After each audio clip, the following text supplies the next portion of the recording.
আসসালামু আলাইকুম রহমতুল্লাহ বারকাতু।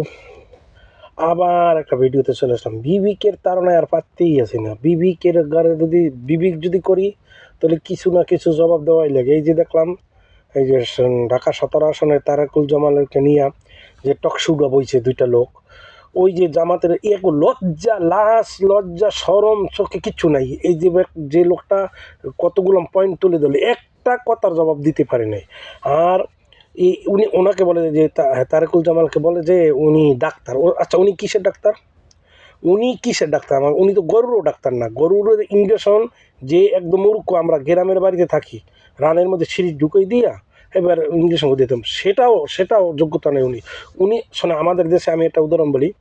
আমাদের দেশে 3 নম্বর ওয়ার্ড 5 নং ইউনিয়ন আমতলী থানা, আমাদের ওইখানে এক লোক বিএনপির থেকে চেয়ারম্যানিতে দাঁড়াইতো, আর এক লোক দাঁড়াইতো ওই আওয়ামী লীগের যে দাঁড়াইতো, সে তাদের জায়গা জমির কোনো শেষ নাই, হ্যাঁ, এবং এই পয়সা টয়সার কোনো শেষ নাই, এবং তারা ভালো লোক, অনেক ভালো লোক। এই বিএনপির লোকরা আমাদের বয়সে যতবার দাঁড়াইছে ততবারই ফেল করছে। কেন? যে এই যে আওয়ামী লীগের যে লোকটা দাঁড়াইতো, আমাদের বাড়ির পাশে গোষ্ঠীর লোক, এই প্রায় একরকম আত্মীয় স্বজন, ওই লোকে বলতো যে আমার জায়গা জমি যারা চাষবাস করে এবং আমি যাদের সাথে ভালো পারবো, এই কয়টা ভোট দিলে আমি চেয়ারম্যান হয়ে, যেমন আমার মাঠে নামানো খেলে গিয়ে কোনো দিন মাঠে নামিয়ে প্রচার করে নাই, কোনো দিন কারো কাছে যে বলে না যে আমাকে একটা ভোট দিন, কারণ তারা ভালো লোক। আর 10 থেকে 12টা ভোট দেখছি আমি এই বিএনপির ক্ষমতায় থাকতে হলে এরা এই লোক হাসপাতাল নাম। তাহলে উনি যদি ডাক্তারই হয়ে থাকে, আর্মির ক্যান্টনমেন্টে অবৈধতাভাবে এই ভাষা করতে হবে কেন? এরকমের মান সম্মানের ভাগাতান নিয়ে কেন করতে হবে? সাধারণ কর্মীর কাছে যে লজ্জিত হতে হবে কেন? উনি যদি ডাক্তারই হয়ে থাকে, সেবকই হয়ে থাকে, তো উনি কেন মানুষের কাছে যাইয়া ভিক্ষে চাইতে হবে ভোট? ওনাকে ওই আমাদের চেয়ারম্যানের মতন ওই রকমই বলবো যে আমাকে ভোট মানুষে এমনি দিবে। এখানে মানুষ হিংসাজনক কথা বলতে হবে কেন? এটকমূলক কথা বলতে হবে কেন তারেক রহমানকে, বিএনপিকে? তো উনি কোন জায়গার ডাক্তার? আমি এই প্রশ্নটা ওই টকশোর সাথে মিলাইতে চাই যে এই মোনাফিকের দলের মোনাফিক, জামাতে শিবের অর্থ মোনাফিক, ওরা আলবদর রাজাকার গেছে। হ্যাঁ, এই যে সাদেক কাইম, ও যে বিপি হয়েছে, আচ্ছা ওরে বিপি বানাইছে কি লেগিয়া? ও ও কোন জায়গার শিক্ষিত? ওর মুখের ভাষাই ঠিক না, গুপ্ত। ও ছিল আওয়ামী লীগ, গুপ্ত। হ্যাঁ, মুখের ভাষাই ঠিক না, তাই হে আবার এই বিপি হইলো কেমনে? হয়েছে কেমনে? ওই যে ওদের নেতা বলছে কর্মস্থান, যে মেয়েরা কর্মস্থান করে তারা বেশ্যা।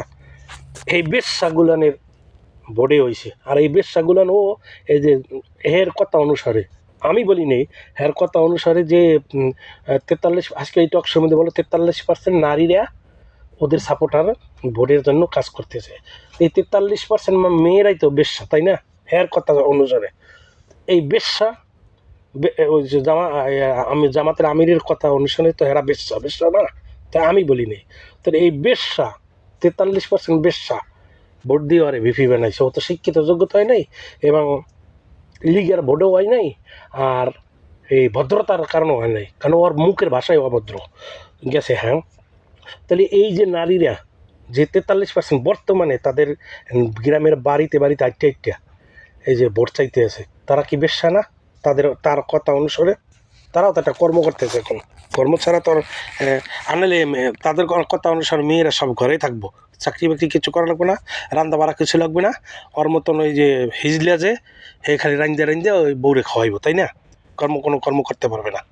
তাহলে এই যে 43% ওর কথা অনুসারে বেশ্যা, তো এই বেশ্যাকে যে নামাই দিছে বাড়ি জালিয়াতি করা লাগিয়া, ভোটের আইডেন্টি কার্ড এবং ওই যে বিকাশ নাম্বার, এই যে টাকা দিব, এইটা দিব, বেস্টের টিকিট, এগুলো যে নামাই দিছে, তাহলে এই টকশোর মাধ্যমে সে কথাগুলো ফুটেজ উঠতে গেছে। আমি এই কথাগুলো রাখলাম সমাজের যে জ্ঞানী যারা লোক আছে, সমাজে যারা সুশিক্ষিত আছে, যারা সাধারণ বুঝের মানুষ আছে, তাদের কাছে এই কথাটা আমি তুলে ধরলাম।